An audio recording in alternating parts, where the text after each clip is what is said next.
During the first year, small businesses have one goal, and that is to stay alive. Therefore, they focus on obtaining clients, delivering quality services, and finding their place in the market.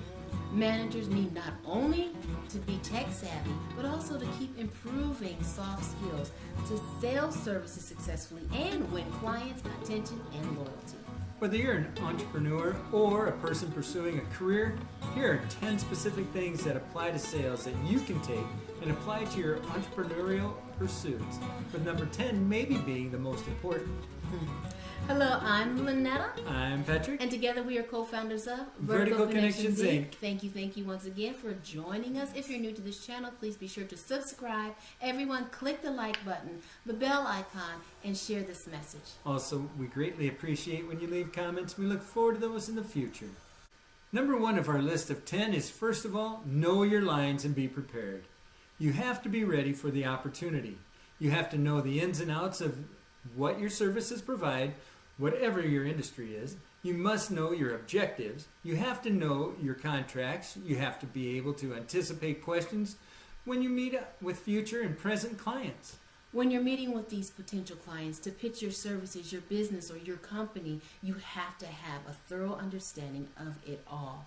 Entrepreneurs, you must know your value proposition. You have to know the words that you're going to deliver at the moment and anticipate the questions that people may come up with and throw back at you. Number 2 is dress the part. How you dress is important. Your wardrobe communicates something about you. What you wear, how you show up, your professionalism. Are you buttoned up? Are you casual? Are you relaxed?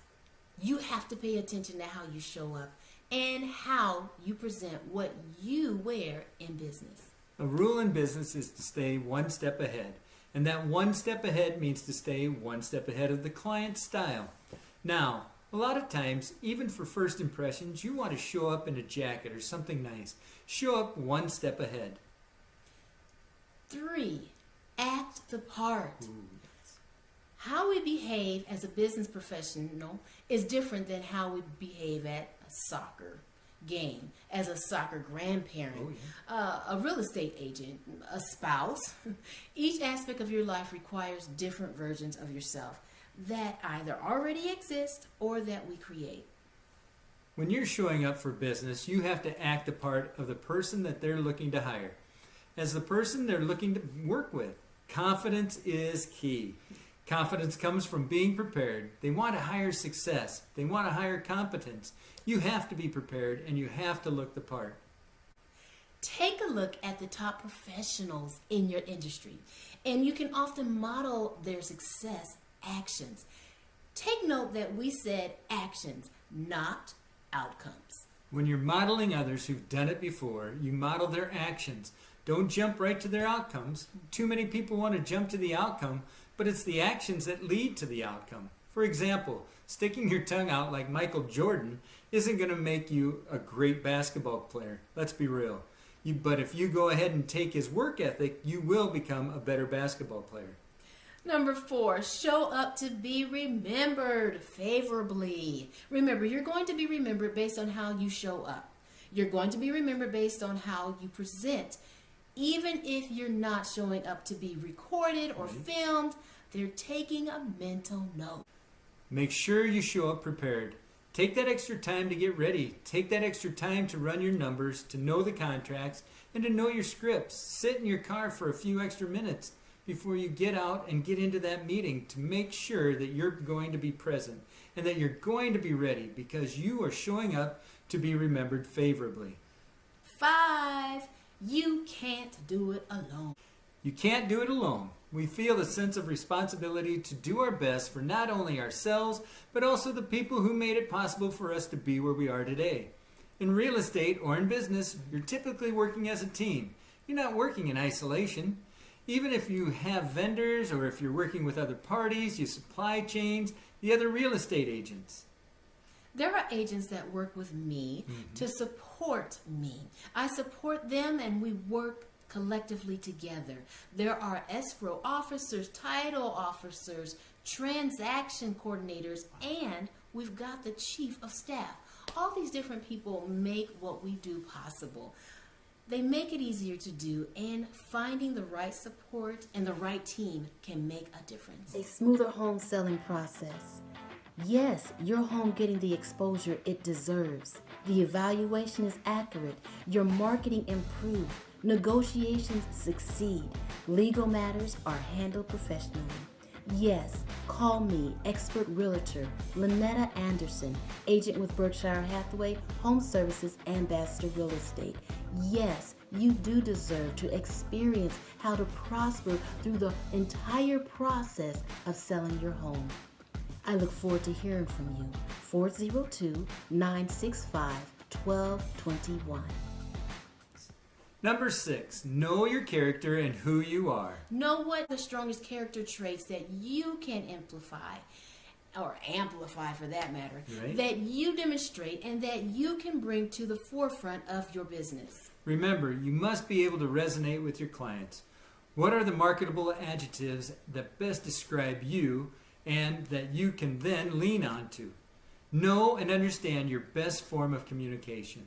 You have to determine if your strength is sitting and talking with others or if you're better with emails or other various different kinds of communication. Whatever it is, you need to identify that and then lead with that as your best traits. Number 7, know the people around you. First, you have to know yourself, and then you can get to know those who are around you. Understand other individuals. You have to know who you're dealing with, even in business. And you can do this in real time by listening. Ooh, yes. You don't have a script to read, but you do have the gift of being able to listen. And the best way to listen is by asking a lot of questions. Allow them to do the talking. This way you can hear what's important to them. This will help you understand who you're dealing with, what makes them tick, and most importantly, what problem can you solve for them. On a side note, yes, take time to see how others react to your character. This helps you understand more about yourself. When you walk in the room, what does the room do? Do they smile? Are they relaxed and welcoming? Or are they more reserved and guarded? Ooh. That tells you what kind of presence you have just by coming into a room. Reading the room as you enter and seeing how they react to you is a great exercise for this and for your brand in general. Number 8 is be creative. In business, you have to know your scripts and you have to know the core aspects of your business before you can ad-lib. But once you know that, then you want to be creative. Take moments to be creative in how you're conversing with your client. As we know, in real estate, we deal with so many negotiations, even negotiations with our own clients. We have to multiply various ways to say the same thing because one way may not be convincing enough. No. You might have to follow it up with a different example or even a different story and then some statistics. All these things are ways of being creative, but remember, you have to know the boundaries. Number 9, remember who the star is. Woo, woo. Your client is the star. Now listen carefully to this next part. You have a product and a service. This product is playing the role, and your service is playing the role of the supporting actor to your client. Who is the star? Because the star is on that hero's journey. The star is the person whose problem is being solved by your product, your service, your abilities, and your skills. Your resources are all supported actors to your client. Who is the star? Yes. As it relates to sales professionals, we need to remind agents that they are not the stars. They may be the hero, but not the star. Quote that, text that, share it on your social media because we do show up as heroes for our clients, but we have to remember being the hero doesn't make us the star. We aim to protect the best interest of our clients. Number 10, this might be the most important takeaway. Oh, yeah. Remember at the beginning when we first started about being prepared. You go into a meeting nervously, right? You may even be a little apprehensive about it, but remember that this meeting was set up as a result of someone else's need. Keeping this in mind is a game changer. Going into multiple meetings allows you to reframe the way that you conduct your meetings and takes the pressure off, realizing that the people you're meeting with want you to be the right fit. That's number 10. Woo! The people you're meeting with want you to be the right fit. Yes. You're not walking to a room that you've been invited into just to be rejected.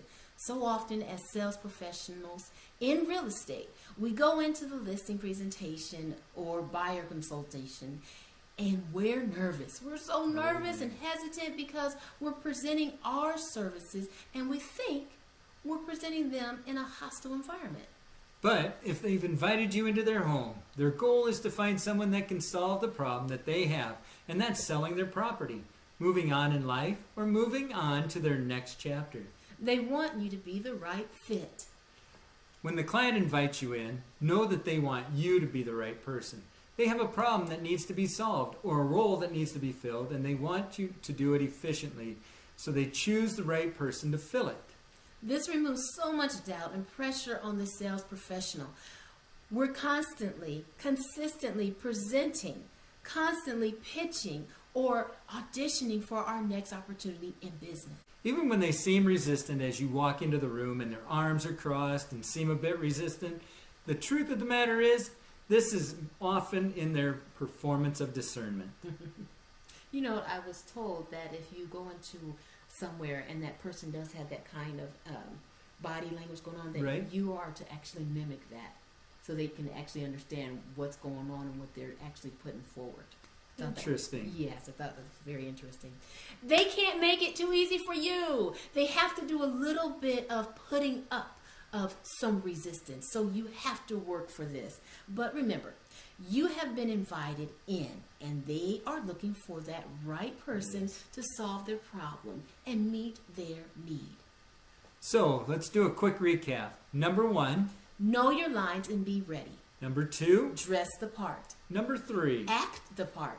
Number 4, Show up to be immortalized. ooh, Number 5, Know that you can't do it alone. Number 6, Know your character. Number 7, Know the characters around you. Number 8, Be creative. Number 9, Remember who the star is. and Number 10. They want you to be the right fit. These tools have been the game changer for many people in business. We hope that these tools are helpful for you and your business, and that they help you to take your business to the next level. We want to thank you for joining us today. Please share this one with others. Tag your social media, hit us up on the messages below, and until next time, Get connected to go vertical. Bye-bye.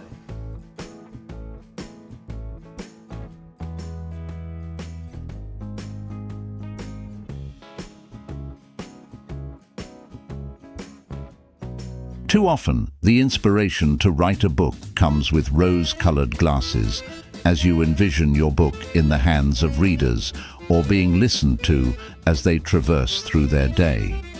Without establishing a system first that puts you in place where this can happen, there is a greater likelihood of a shortfall in your quest to see your vision come true. With Adwanti Publishing, we will work together to craft a plan in which fervent readers are awaiting the coming of your literary masterpiece.